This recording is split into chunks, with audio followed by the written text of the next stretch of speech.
Hello, in today's lesson I'm going to talk about street football games. Did you play football in the street when you were younger? I did, all the time, from morning till night, any chance I could. I don't see kids doing this so much now. They have organised matches and academies, but if this was here when I was a kid, I would be playing in it. I would be having a shootie, maybe one person stand there, shooting the ball, the other person this side. Yeah, I would be here most days, kicking a ball.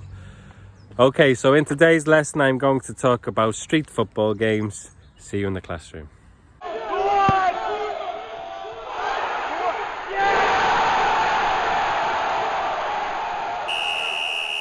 Okay, so in the UK, in England, kids don't play football in the street anymore.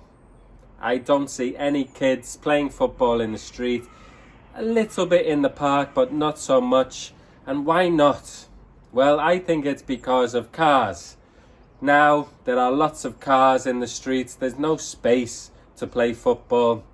When I go to my mum's house, there are so many cars in the street. And when I was younger, I played football in that street every day, all the time.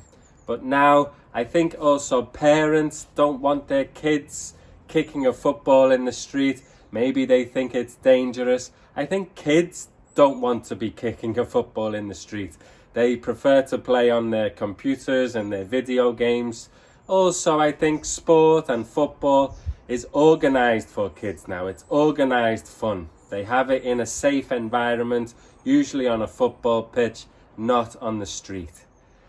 But when I was younger, I played football on the street all the time. Maybe you did too. So today I am going to talk about 6 or 5 street football games. So usually when I was younger, we didn't have a match. We didn't play 3v3 or 5v5. We played games in the street because there wasn't enough space, or maybe there wasn't enough people for a match. Sometimes we had one street versus another street. They were really good matches. I remember those. Lots of people, all different ages playing. But usually we just played games. So today I'm going to give you some language to talk about rules, but using the past tense because I'm talking about when I was younger. I don't see these games anymore with kids. So you have to becomes you had to. You don't have to becomes you didn't have to, so no obligation plus a verb. These are all modals. So modals, they change the function of the verb. So this means that you must, you have to, but usually we don't use must. Must in spoken English is not used so much really. Usually we use these modal verbs when talking about rules. So you could, like it's possible to, or you couldn't. You needed to, you didn't need to, you were allowed to, you weren't allowed to. So allowed to is used a lot with rules, or conditionals. So usually we use if or when. So if something will happen. So the first game is heads and volleys. So this is a very popular game in the UK. And when I was younger, I called it records. So it was records between me and my friends. But heads and volleys is you have one goalkeeper, you have at least 2 players, and you have to try to score a header or a volley, so kicking it into the goal without bouncing. And you keep score, you keep count. So if you score, that's 1. If you get to 10, maybe there is a punishment. Or if you get to a number, maybe there is a punishment for the goalkeeper. So sometimes if you get to 10, we sometimes play bare ass or red ass. And this is the British spelling of arse or ass in America. And this is, if you get to 10, the goalkeeper needs to bend over and you need to kick the ball and try to hit his ass, as they say. Or another punishment maybe is the tunnel of death. So maybe if there are a lot of people playing, you stand next to the wall and the player needs to run between the wall and you, or maybe 2 people standing next to each other, and you can kick the player or punch them, and they need to get through to the other side. It was really scary waiting to do the tunnel of death, and all people who maybe were not playing joined the line so they could kick you. But it was good fun. It was good fun.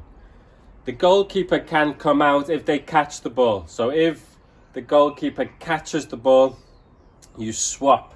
So if the goalkeeper catches the ball, you swap with the player who kicked it. So if I header it or volley it and the goalkeeper catches it, or just if you cross it and the keeper catches it, you swap with that player, they go in goal.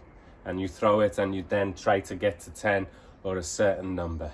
There are different rules in different areas between different groups of friends, but it's a very popular game. Maybe people have a different name for it, but for me and my friends it was records. Maybe you have some different rules. Please comment below. Okay, number 2 is one bounce. So I played this when I was a little bit older, and I didn't want to run around so much. I didn't want to get sweaty because maybe we were with girls or something. So we just had a football and we played one bounce. So you stand in a circle, or you all stand up, as many players as you want. You don't need a goal, and you have one touch or two touch, and you pass it to each other, but the ball can only bounce once. So maybe you kick it right up in the air, and then the next person kicks it, and the next person kicks it. If you make a mistake, you are out. So people drop out until you are left with 2 people, and it's just 2 people playing each other. Maybe it's one touch or two touch, and you just need to pass it to each other and try to make the other person kick it away or miss the ball or something. So if they make a mistake, they are out and you are the winner. Sometimes you maybe have 3 lives, so 3 chances. So if you make a mistake, you are not out of the game, and you just lose a life, and you continue until you lose all your lives and there is a winner. Number 3 is 3 and in. So this is a popular game. You need 1 goal, 1 goalkeeper, and then just the other players are usually in individual or singles, and you have to score 3 goals. So you had to score 3 goals.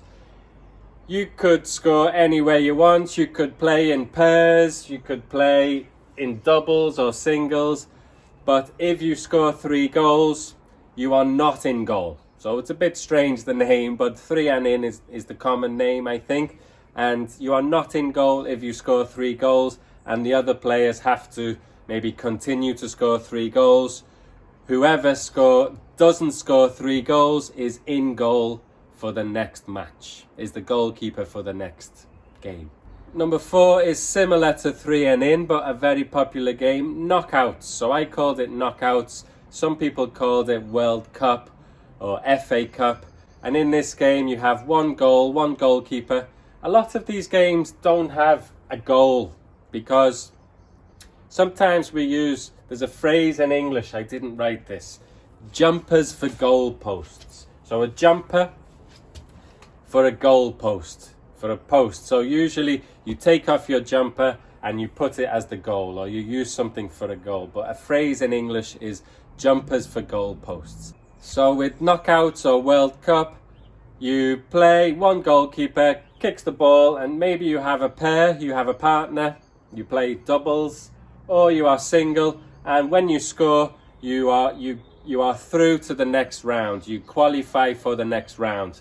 So when you score, you sit by the side of the goal, wait until everybody scores. The person who does not score is out, and they are in goal for the next game, but they have a long wait because you have another round, and the last person to score is out, and then then you have another round, and the last person to score is out until the final, just 2 people. Maybe you have to score 2 in the final. So yeah, that's the game. World Cup doubles, knockouts, knockout singles, knockout doubles. Number 5, I called it spot. So with spot, all you need is a wall, no goal, really, just a wall, and you have 1 touch usually, and you kick the ball at the wall, but you try to kick it so it spins away or the next person has a chance to kick the ball at the wall with one touch only. If they miss, they are on S. And you start again, you kick the ball at the wall, next person kicks the ball at the wall, next person kicks the ball at the wall. If you miss, again, maybe you are on SP. So you are spelling the word spot. So if you miss again, SPO. The loser is the person who misses so many times that they spell the word spot.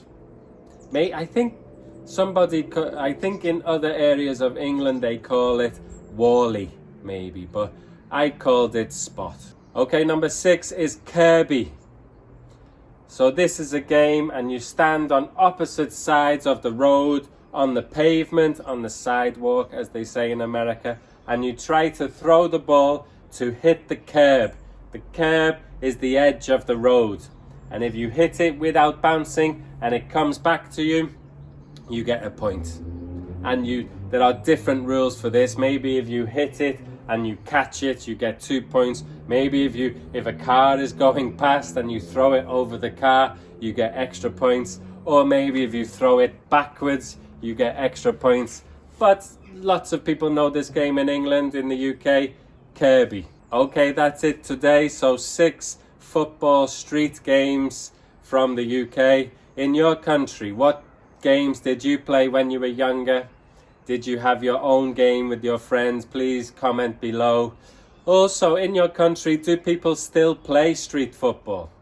And I know in England, I think it's important. I think you learn football skills that are really important. Like, certain players are described as street players, like the South American players, Luis Suarez at Liverpool, even players like Wayne Rooney.